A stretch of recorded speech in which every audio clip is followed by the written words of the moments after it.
you can go right ahead right now and book Chad Gable versus Cody Rhodes at SummerSlam, and I'd sign up for it. That's how high I am on Chad Gable.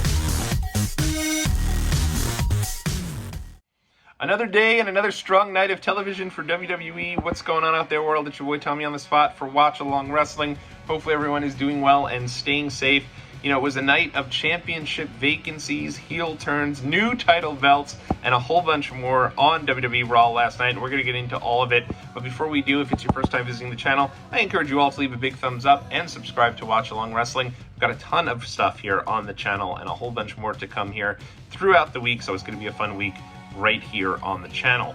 All right, so last night's Raw, I think if you're going to think about one key takeaway from the show, it's that I think WWE has found a hometown guy in Sami Zayn in Montreal, the likes of which we haven't seen since maybe Daniel Bryan in Seattle or CM Punk in Chicago, perhaps Bret Hart in the entire country of Canada or anywhere outside of the United States.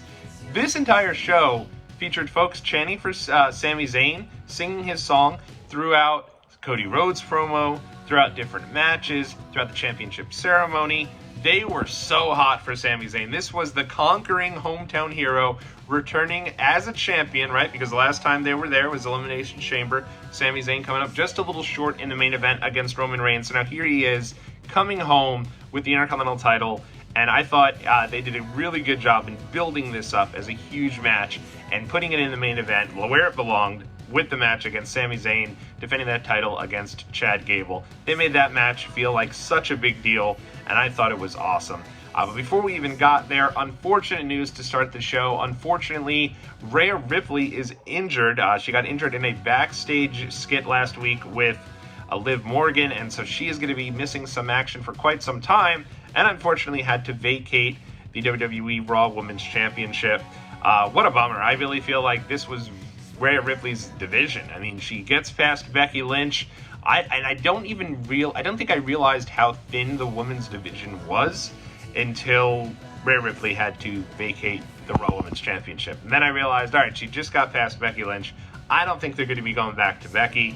I think Becky's taking a little bit of time off. You haven't seen her since WrestleMania. So I realized, like, at this point, really all that you have on the Raw side of things is Liv Morgan and Nia Jax, who I do think has done her best career work since her return to WWE. I do think she probably belonged on the WrestleMania card, main evented Elimination Chamber in Perth, Australia with Rhea Ripley. So I think those are really the only two folks that you have on that roster who I'd say are championship ready. But what a bummer. I mean, really, Rhea had a ton of momentum behind her coming out of WrestleMania, and I was really interested to see what was going to happen now that she was the longest reigning champion in WWE, with Gunther and Roman Reigns both losing their championships at WrestleMania. So, not to be, unfortunately, this does open up another door for someone else. They did say next week they're going to be crowning a new Raw Women's Champion, so I'm interested to see where they go from there. Personally, I would strap a rocket to someone not on the brand. I'd either bring over Tiffany Stratton from SmackDown and just give her the title and just build the Raw Women's division around her. She's proven that she's been able to have great matches. She's been able to get the crowd behind her. I think she'd be ready for this type of showcase. If not, I think I'd bring up someone from NXT, maybe a Roxanne Perez, and see how she does with this piece. I know she's currently the NXT Women's Champion, so wouldn't it be interesting to see her come up, take the Raw Women's Championship, and then kind of have two belts going between Raw and NXT? More than likely, I think they give this opportunity to Liv Morgan. Liv, I think, can be a really strong heel. I don't think that if she doesn't embrace being a heel, I don't think the crowd's going to get behind her, because I think they're really upset that Rhea had to vacate the title. But a strong promo from Rhea. They kind of wrote her off, her saying she'd come back for blood, and then her Damian Priest giving her the go-ahead that he's going to hold it down for the Judgment Day and look after Dominic to make sure he's okay in her absence. It'll be interesting to see where things go now in the Raw Women's division, but Rhea Ripley will certainly be missed. What a really tough break there. She was one of the top stars in all of WWE. While one star goes, another one returns. The return of Sheamus. We haven't seen Sheamus since the summer of last year, so he's been out for quite some time. He returned with his old theme. WWE tweeting, too many limes, too many limes.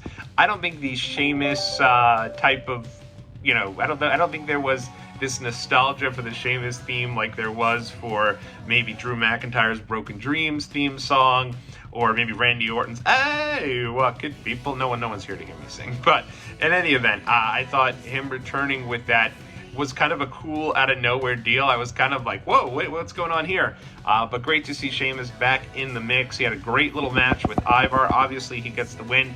Don't necessarily like Ivar taking a loss, because I do think they're still starting to build something with Ivar. I do think he's really underrated in the ring. Why not bring out Shinsuke, right? The guy's lost 150 matches in a row, or Ricochet, one of those guys. But in any event, this was your typical Big E classic, right? The big meat, slapping big meat, Sheamus in there, brawling match against Ivar. Sheamus gets the win, and it'd be interesting to see where the Celtic Warrior goes. Obviously, I think the Brawling Brutes have dispersed. You have, obviously, Pete Dunne now in New Catch Republic with Tyler Bate. And so there is not going to be any Brawling Brutes. It's going to be Sheamus in a singles feud, and I think he's super solid. He's continued to get better year after year. So in any event, I think it'll be interesting to kind of see where they go from here with him. Moving right along, I'd say one of my favorite parts of this entire show, they announced and presented new Raw Tag Team Championship belts to R-Truth and to The Miz. Really nice segment. Crowd was so hyped for R-Truth. Other than Sami Zayn and Cody Rhodes, R-Truth was number 3 in terms of the response he got. It was massive. People were so excited to see R-Truth. People were really pumped about that. They showed some of the highlights from their WrestleMania win. R-Truth was, continuing to do kind of his confused bit. When they said Triple H was going to be there, he got all excited, even though Triple H is in the ring with him, and got him confused with Tommaso Ciampa, which I thought was really funny. This is probably the lowest, I'd say, in terms of belts being presented spectacularly that there's been in company history, with the penny belts, and then the Raw belts and the SmackDown tag belts basically just being new designs of the penny belts with the red strap and the blue strap. Just a lazy use of the titles in terms of their presentation. So good to see new belts. I thought this was some of the best belts they've had in a really long time. And it's great to see R-Truth and Miz get this adulation from the crowd and this big moment here. This led to a tag team triple threat match. But before we got there, we got another QR tease. And it's, thank God there's some really talented folks on the internet who are able to figure this out. That QR code, if I'm sitting at home, the QR code flashed and I went about my business. I couldn't even figure out what it was, never gave it a second thought. But I went on the old Twitter and I was able to quickly, just type in Raw, and immediately there was 100 people who were able to crack that code, get onto the website WWE presented. I love stuff like this. What a cool campaign for something new. And I do think this is going to tie into the Wyatt Six or to Uncle Howdy returning. I think it's great. I'm just a little emotional, if I'm being honest, right? The idea that this is, what was Bray Wyatt's vision, and they're going to continue his legacy now. I'm sure those close to him have given their blessing to continue this, and it'll be interesting to see kind of where things go. I think Bray as the leader, he's so good in that role, and I don't know, it's going to be interesting to see who steps up in this role, right? If this is going to be the leader of a faction, if this is going to be something completely different. I've always appreciated, though, when WWE kind of has the big spooky act, whether it be Undertaker back in the day, the Ministry of Darkness, even Retribution. I know a lot of people hated Retribution. I didn't think it was so bad. I've always appreciated something like that, and I thought Bray Wyatt did that really well. So interesting to see kind of where this goes. It'll be emotional seeing this all continue, but I think the entire thing will be a tribute to Bray Wyatt, and good to see his legacy live on wherever that comes. As for that triple threat match that I had mentioned, it was DIY taking against the Creed brothers against New Day. Awesome match. Crowd was into this one. DIY gets the big win, so it will be DIY going up against R-Truth and The Miz. Seems like they're getting a lot of momentum behind DIY. They're so solid in the ring. I mean, Johnny Gargano, I put him in there in ring with anyone on the roster. He's fantastic. So that should be a fun match down the road. I believe it's going to happen at Backlash, and so we'll see what happens from there. But really strong stuff from the Raw Tag Team division, and good to see them get their own belts again, and that they're separating things off for Raw, and I'm sure on SmackDown you'll get something similar with Grayson Waller and Austin Theory. Moving right along, speaking of tag team divisions, there were 2 women's tag team matches on this show. The first of which, Candice LeRae and Indy Hartwell took on the team of Ivy Nile and Maxine Dupree. And who would have thought this random, disrespectful fan who was yelling disparaging things at Maxine Dupree would actually play into her character here for several months? This was not like the whole crowd was chanting, "You can't wrestle" at Maxine Dupree. That clip was literally one fan, "You suck! You're the worst!" And now it's like this is like become an entire character for Maxine Dupree. But speaking of character development, finally Indy Hartwell did embrace the evil side that Candice LeRae has been putting out. Candice and Indy with a big win. I loved it. I like Candice and Indy quite a bit, and I'm excited to see where they go. As a fan of the way in NXT, so it's good to see Indy come to the dark side, so to speak, and join Candice LeRae. Elsewhere on the card, you also had the team of Chance and Carter taking on Chelsea Green and Piper Niven, and I immediately thought, my goodness, poor Piper and Chelsea are going to take another L, but it was not to be. Instead, they got a win, which was awesome. I don't know the last time Chelsea Green got a win, but very cool, and good to see 2 tag matches for the women on this show. And these were not blowaway matches by any means, but it's good to see them putting a little bit of emphasis behind the women's tag team division. If eventually you're going to give these titles over to Bianca Belair and Jade, which I assume is a matter of when, not if, they'll need challengers. That's how you create a division. So good to see them kind of working through that, and interesting to see where they go from here. Moving right along, elsewhere on the card, one of the big things I thought that was a lot of fun here was this idea of Cody Rhodes coming out, got a big cheer, and he got such an ovation from the crowd. He comes out and the crowd is just absolutely insane for him. He called out The Rock, talked about how he knows they're going to meet again, talked about the new bloodline, so he's keeping himself involved with everything.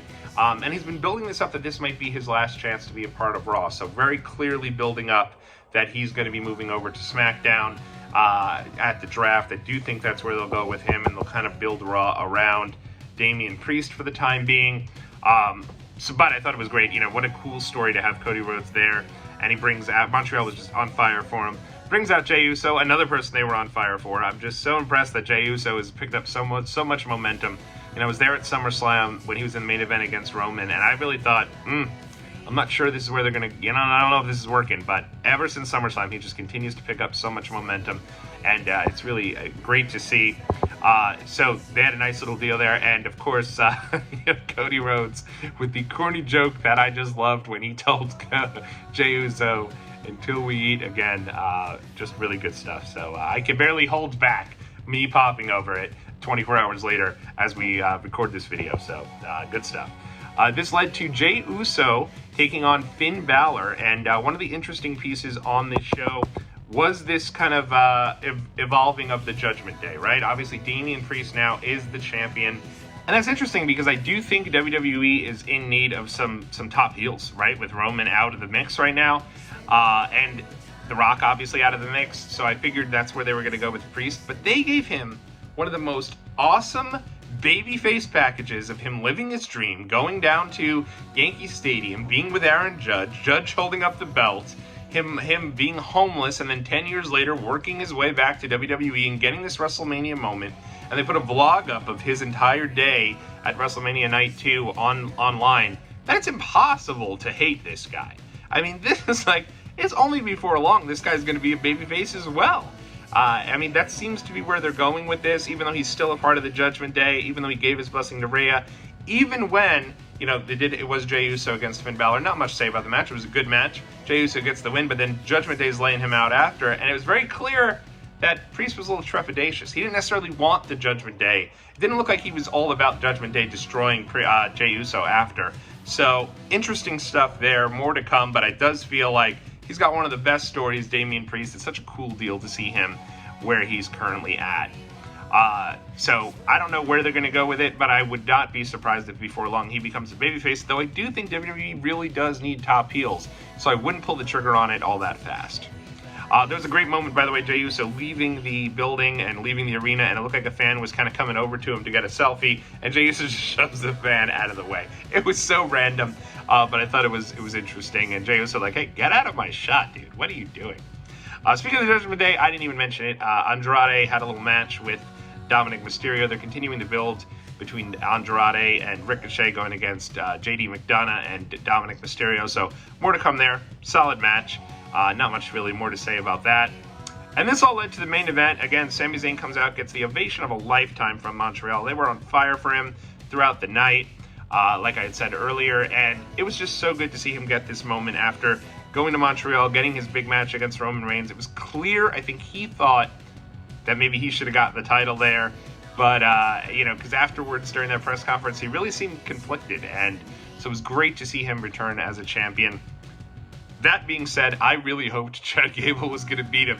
I know in the hometown you couldn't do it, right? WWE owed Montreal one after Extreme Elimination Chamber, and maybe after years and years of screw jobs and everything else that's happened in Montreal, let's give them one feel-good moment of Sami Zayn. If he returns home as champion and loses in his first title defense, it doesn't make that much sense, but I really felt like the entire story here was Chad Gable helping Sami Zayn find the confidence to beat Gunther, because he himself didn't feel like he could beat Gunther, only so that he could then turn around and defeat Sami Zayn.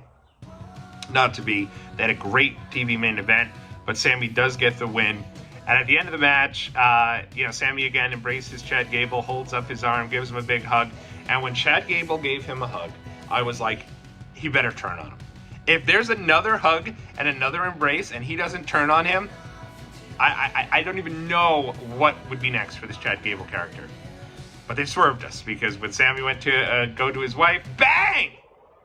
Chad Gable turns on Sami Zayn, lays him out, and I thought this was just so well done.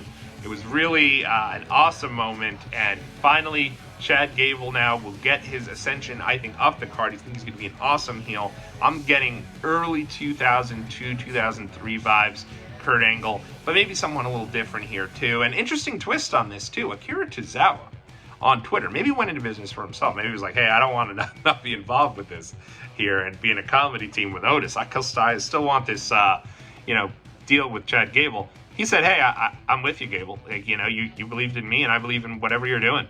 So it's just interesting to see if the Alpha Academy will be with him. I assume not. I think Chad Gable's going to dispose of these guys here pretty quickly. But I thought it was such a great ending to the show. Gable laying out Sami Zayn and showing a lot more of his vicious side. This guy, I feel like, has been underutilized for many years. I loved him in NXT with the, Ready, Willing, and Gable. And I just thought at some point he'd get a real opportunity to show what he can do from a heel perspective. And finally he'll get that chance now. I mean, I think sky's the limit. You can go right ahead right now and book Chad Gable versus Cody Rhodes at SummerSlam, and I'd sign up for it. That's how high I am on Chad Gable. But a great episode of Raw. So much here that I really enjoyed. And I thought the main event was great. Great to see Sami get the moment in his hometown, but great to see the next evolution in the Chad Gable character.